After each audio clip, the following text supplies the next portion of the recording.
And I believe this is it. I believe that's it. Really? Another fantastic mountain biker. She wins a check for $200. That goes to Jari Kirland. Nice job, Jari. Legacy, Colorado, 4 hours, 4 minutes. Third place, a check for $350. The bronze medal goes to Bryan Smith. This came down the hill basically together at the finish of the race. All training mates from the Gunnison Valley. Second place today.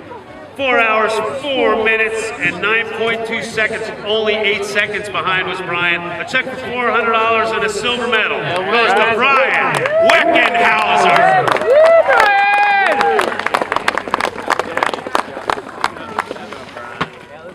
And last but not as we got towards the top of the last climb, Bryan Wickenhauser took 2 Red Bulls and started to light it up. Yeah, he was looking very good. Marshall and I were definitely pink last red towards the end there. I was cramping up the last boot pack, and we had a little Chinese downhill in the works, all 3 of us getting in our skis together. And unfortunately, I had some technicality issues with my binding, and those guys took off, and I was about 5 seconds behind them, and then finished 5 seconds behind at the finish. But you know, we went 2 and 3 for the day in the men's race, so you know, no complaints there. Solid finish for both of us.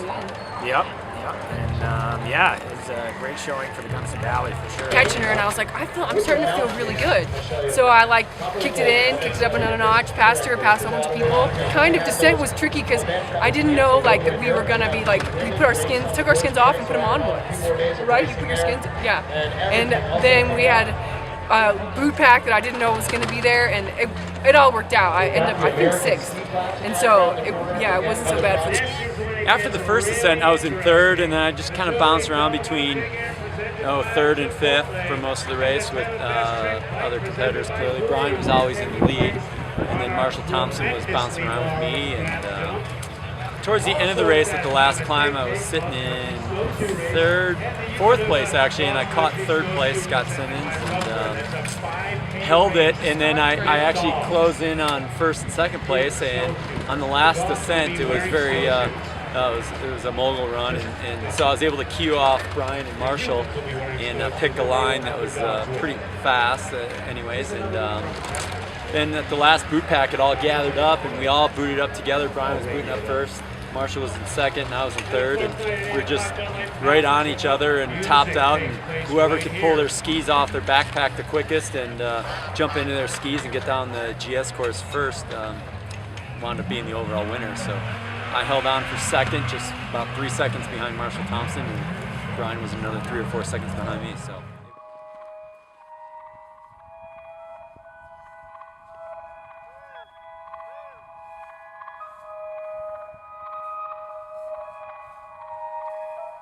But that's where this gear really is specific for the sport. It's obviously overall theme is it's very light, but yet at the same time we found that it's very durable because we torture it in these races. Really, it starts with the binding.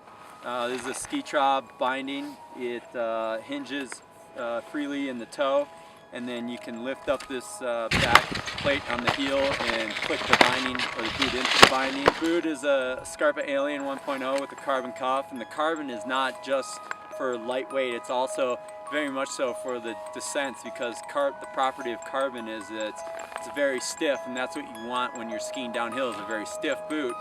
And of course it's clearly very light going up, so it combines the beauty of both, and it's got a great range of motion on the upper cuff.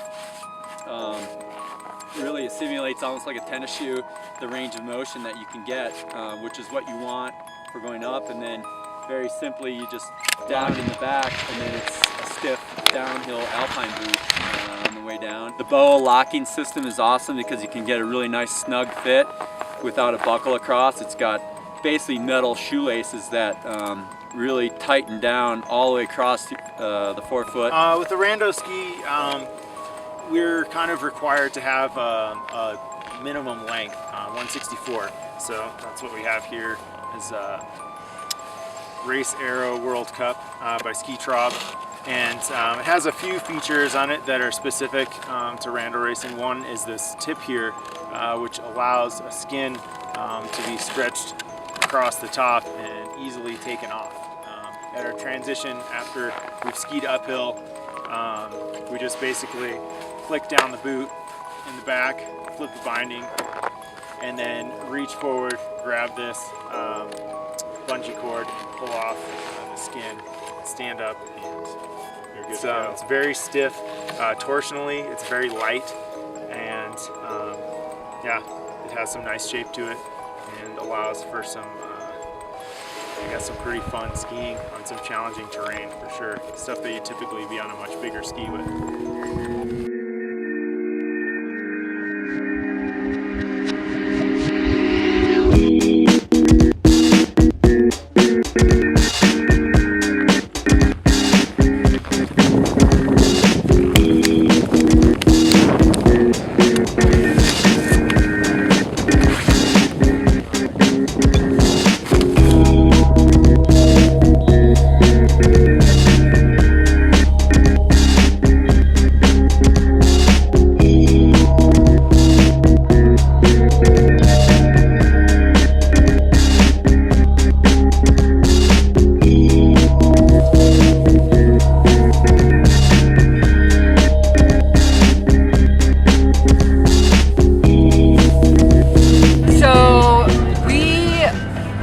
Had an amazing ski down a pitch called Zachary's, and we got to the bottom of like the open area, and we decided that we didn't want to stay in the drainage where like the slide path is, so we cut into the trees, and no more than, I don't know, a minute or a minute and a half into the trees, Chris, the photographer, videographer, says, you guys, it's getting really steep in here, and I skied up and we all felt it collapse, so we were a little bit more on higher alert, and then yeah, I made a little move. I made about 2 or 3 turns, and I stopped at a section of trees when I saw it opening up, and right as I made that stop at the tree, I turned around and John started to slip, and he was grabbing the tree, and everything around us broke and slid away to the ground.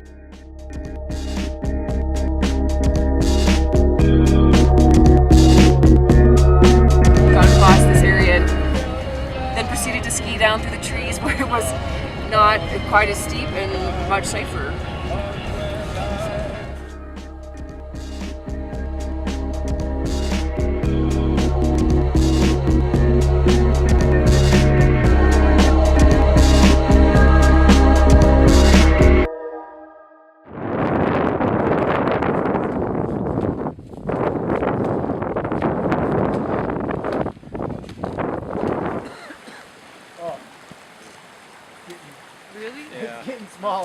Yeah.